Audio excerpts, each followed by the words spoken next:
Rubens, aparte de ser uno de los pintores más importantes de su época, de toda la historia del arte europeo en realidad, fue el primer pintor de bocetos. Lo que quiere decir eso es que es la primera persona que pintó cuadros, no dibujos, sino cuadros, en gran cantidad, que están hechos en preparación para otras obras. El término boceto es difícil de definir, se suele aplicar a un dibujo sobre papel más que a un boceto pintado al óleo. A lo que nos referimos como novedad en el caso de Rubens es al hecho de que pinta cientos, cerca de 500 bocetos al óleo sobre un soporte permanente, tela, casi siempre sobre madera. Hasta Rubens los cuadros se preparaban fundamentalmente en dibujos que podían ser de una composición completa, en la que el artista estaba ensayando lo que quería hacer, que podían ser de algún detalle, una mano, una cabeza. El artista iba perfilando sus ideas a través de un proceso que consistía en dibujos sobre papel. A medida que los pintores van dibujando, empieza a surgir la idea de que algunos de estos dibujos se parezcan a cuadros. Se empiezan a hacer, por ejemplo, estudios de cabeza en los que se usa el color.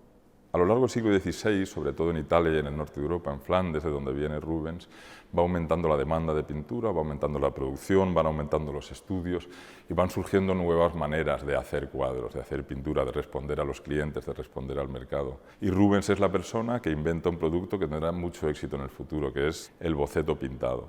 Con este nuevo tipo de producto, él lo que hace es presentarle sus cuadros a los clientes. Le sirven a él también para desarrollar sus propias ideas sobre un soporte y con una técnica y con color más parecido al cuadro final. Le sirven, por lo tanto, como herramienta creativa y le sirven también, en muchas ocasiones, para darle una herramienta a sus ayudantes que van a transformar un cuadro diseñado, creado por él, en otro tipo de objeto. De Rubens conocemos cerca de 500 bocetos.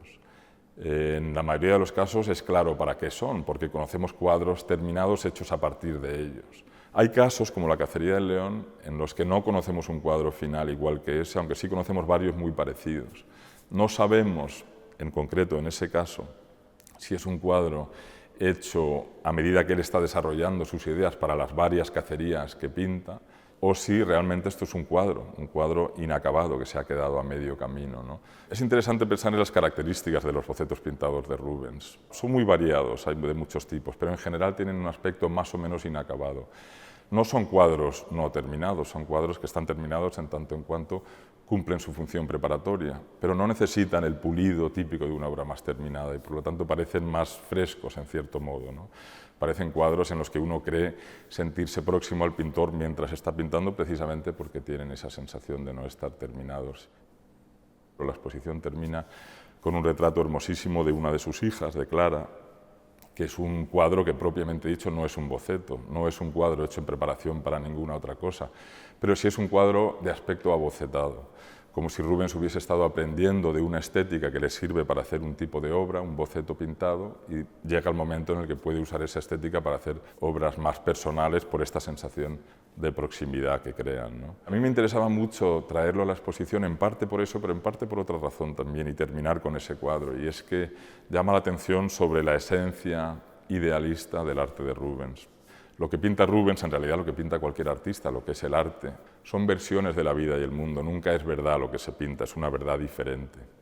Lo que Rubens está pintando cuando pinta ese cuadro no es tanto el aspecto de la niña, y es interesante darse cuenta de esto, no sabemos cómo era Clara Rubens, pero lo que Rubens está pintando en última instancia es su subjetividad, la mirada que él dirige a su hija como padre.